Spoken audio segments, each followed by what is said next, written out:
பெரிய அண்ணன் தான் ரொம்ப பிடிக்குமா? பிடிக்கும்டா, ரெஸ்பெக்ட்.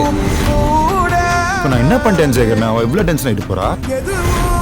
நம்ம கண்ணுக்கு தெரிஞ்ச உலகம் ஒரு உலகம், நம்ம கண்ணுக்கு தெரியாத இன்னொரு பெரிய உலகம் இருக்குது.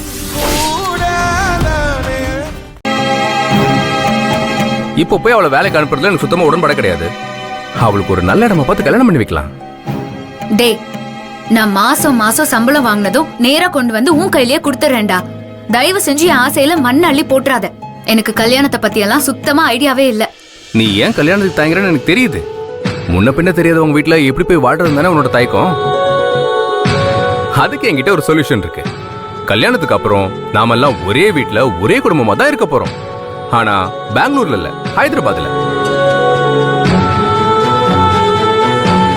ஹைதராபாத்தா? சொல்றேம்மா. ஹைதராபாத்ல பெரிய கான்ட்ராக்டர் எத்ராஜுலு.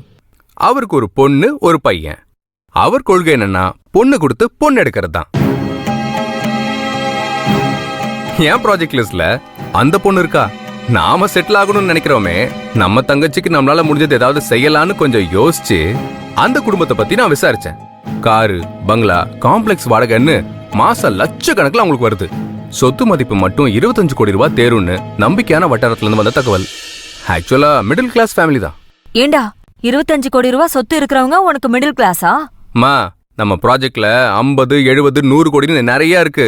நான் அதை வச்சு சொல்றேன். உங்க பார்வைக்கு அது கோடீஸ்வர குடும்பம் தான்.